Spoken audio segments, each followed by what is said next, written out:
In order to effectively close the gap between where you are now and where you want to be, you need to know that the gap exists and how big or small it is. One way to do this is with a reporting tool called a scorecard. Much like the checked and unchecked items on a to-do list, a scorecard gives you a snapshot of the gap between where you are now and a target, where the target can be a growth goal you've set for yourself or a projection of where you think you'll be by a certain date, all things considered. In this video, I'll discuss 3 ways to use scorecards to track and report on the status of your progress in a variety of scenarios. Before I dive in, I want to give a quick disclaimer that because I don't know the specifics of your situation, this video is for general information purposes only. But remember, if you would like to discuss how to wrangle your data or create reporting tools like scorecards, please reach out to me, Barbara Olsavsky, on Calendly or LinkedIn. Since fundraising is usually a timed event with a target number of dollars, that is, by a certain date I want to have raised X amount of money, it lends itself well to scorecard-style reporting, and it's applicable to a wide variety of audiences. Internal to the organization, it can be a clue that you need to make another marketing push to meet your target, or as a means of reporting the status of the fundraising campaign to the board members.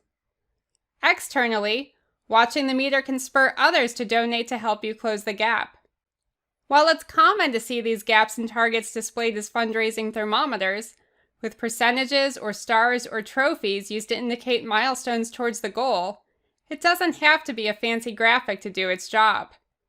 Internally, the scorecard can be displayed as simply as a labeled percentage, and it can also be used with related metrics such as your pledge fulfillment percentage, which represents the ratio of how much was pledged versus what was actually collected.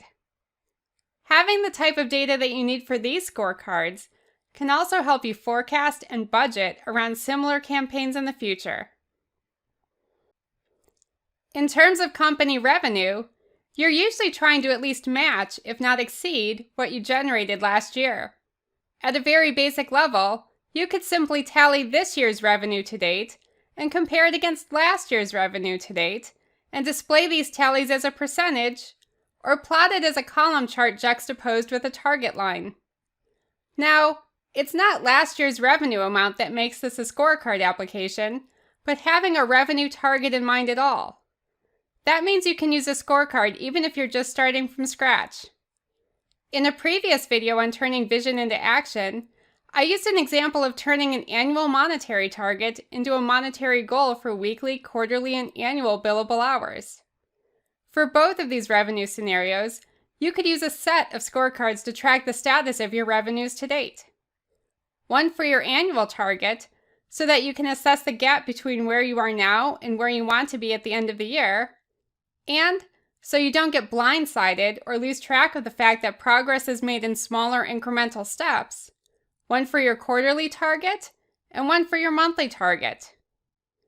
Since scorecards are snapshot performance indicators, you'll still need to combine these with other information and interpret them in the context of your strategies in order to close the gaps.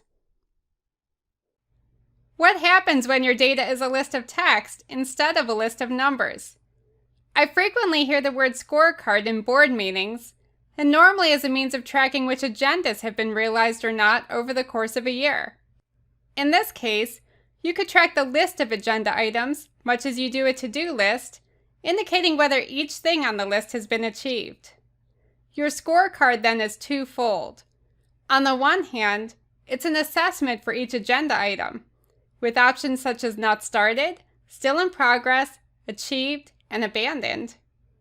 On the other hand, it's a percentage of the year's agendas that have been achieved. That is, of all the things we set out to do, how successful were we? How will you use scorecard snapshots in your business? Will you track your revenues towards your annual target? Your expenditures against your budget? Will you incorporate this into your volunteer work? Let me know by leaving a comment below right now. If you're already using scorecards, drop a comment about it so we can learn from you too. And don't forget to like, subscribe, and share this with someone who needs it. Thank you for watching.